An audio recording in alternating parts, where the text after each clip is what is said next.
Shalom Bapak Ibu yang dikasihi oleh Tuhan. Hari ini Sabtu 5 Juni 2021, saya Pendeta Debriana STH akan menyampaikan firman Tuhan dari Injil Lukas pasal 8 ayat 4 sampai ayat yang ke-15. Namun sebelumnya, mari kita berdoa. Tuhan Yesus, kami bersyukur atas kasih dan penyertaan-Mu yang sungguh luar biasa dalam hidup kami. Hingga hari ini kami boleh diperkenankan kembali untuk mendengarkan firman-Mu. Ajarkanlah setiap kami untuk boleh mendengar dan juga melakukan firman-Mu. Dalam nama Tuhan kami berdoa. Amin. Bapak Ibu yang dikasihi oleh Tuhan, kita buka bersama Alkitab kita dari Injil Lukas pasalnya yang ke-8, ayat yang ke-4 sampai ayat yang ke-15, dengan perikop perumpamaan tentang seorang penabur. Ayat yang ke-4. Ketika orang banyak berbondong-bondong datang, yaitu orang-orang yang dari kota ke kota, menggabungkan diri pada Yesus, berkatalah ia dalam suatu perumpamaan. Adalah seorang penabur keluar untuk menaburkan benihnya. Pada waktu ia menabur, sebagian benih itu jatuh di pinggir jalan, lalu diinjak orang, dan burung-burung di udara memakannya sampai habis. Sebagian jatuh di tanah yang berbatu-batu, dan setelah tumbuh ia menjadi kering karena tidak mendapat air.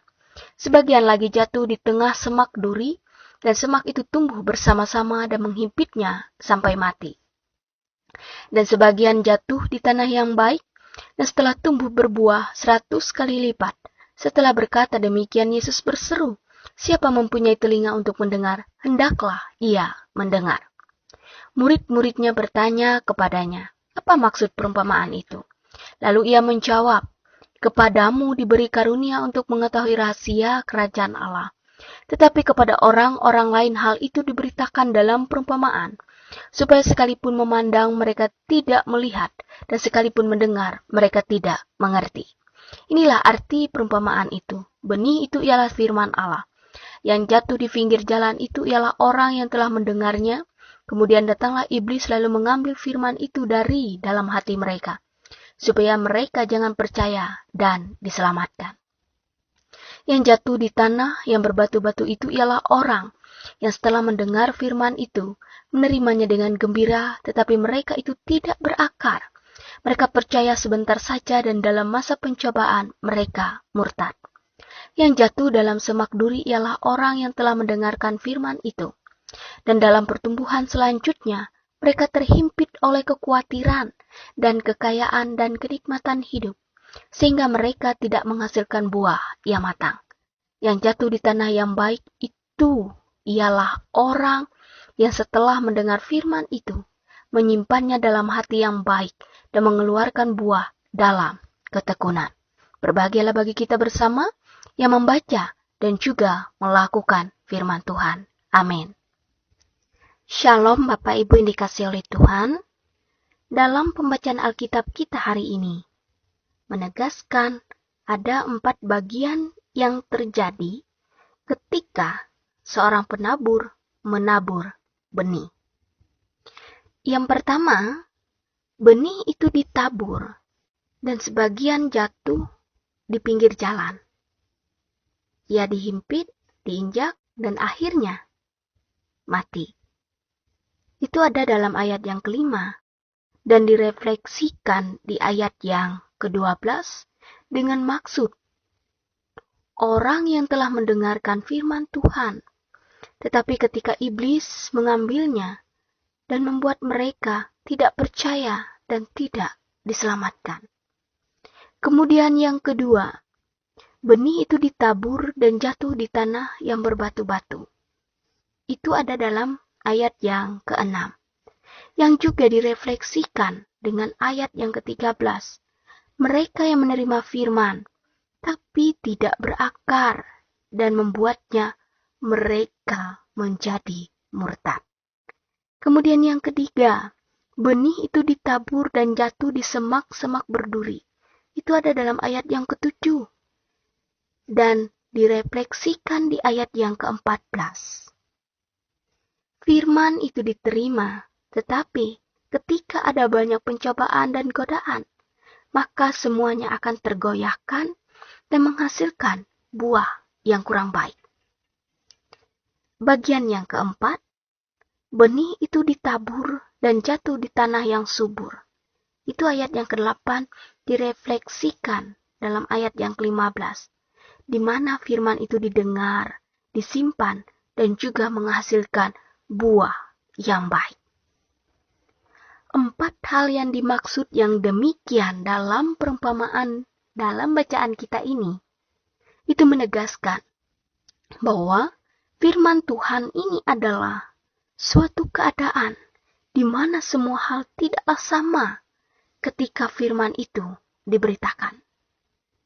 Jadi, apa maksud dari nas ini bagi kita bersama? Yang pertama diajarkan bagi kita ialah benih kebenaran firman Tuhan itu ditaburkan setiap saat. Tergantung respon kita lah yang Tuhan mau supaya benih yang ditabur itu menjadi benih yang tumbuh dengan subur dan juga menghasilkan buah yang baik. Itu yang pertama. Kemudian yang kedua, Tuhan tidak henti-hentinya mengingatkan kita tentang iman kita. Entah itu melalui susah atau senang hidup kita, agar kita menjadi pribadi yang terus bertumbuh dalam iman dan keyakinan. Jadi 2 bagian ini mengingatkan kita bersama. Mari kita kembali kepada kehidupan kita yang saat ini kita jalani. Kita meresapi firman ini. Sejauh mana benih itu bisa tumbuh dalam hidup dan kehidupan kita. Sehingga sesuatu yang baik ditaburkan dalam hidup kita. Sesuatu yang baik juga yang nanti kita hasilkan. Tuhan memberkati kita melewati firman-Nya. Amin. Bapak Ibu, mari kita bersatu di dalam doa. Mari kita berdoa. Tuhan Yesus, kami bersyukur dengan firman-Mu hari ini, yang terus memperbaharui setiap pribadi kami untuk terus bertekun dalam iman dan keyakinan. Saat ini dalam doa kami bersama, secara khusus kami berdoa untuk jemaat Datah Koto.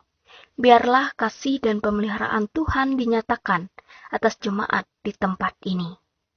Kami juga mempertaruhkan pendeta, penetua diakon, guru sekolah minggu, dan seluruh pelayan Tuhan di tempat ini. Biarlah mereka semua boleh melayani sesuai dengan kehendak Tuhan.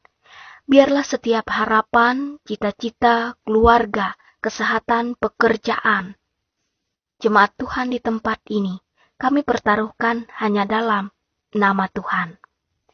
Secara mengkhusus saat ini, kami semua masih menghadapi COVID-19. Jaga kami Tuhan dan sertai kami, supaya kami semua tetap sehat dan kuat.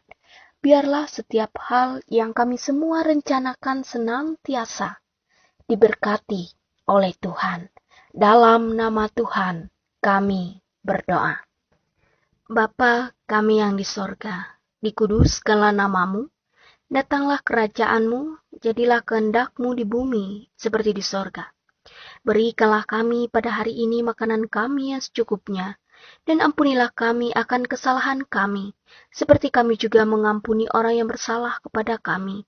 Dan janganlah membawa kami ke dalam pencobaan, tetapi lepaskanlah kami daripada yang jahat, karena Engkaulah yang empunya kerajaan, dan kuasa dan kemuliaan, sampai selama-lamanya. Amin. Tuhan memberkati engkau dan melindungi engkau. Tuhan menyinari engkau dengan wajah-Nya dan memberi engkau kasih karunia. Tuhan menghadapkan wajah-Nya kepadamu dan memberi engkau damai sejahtera.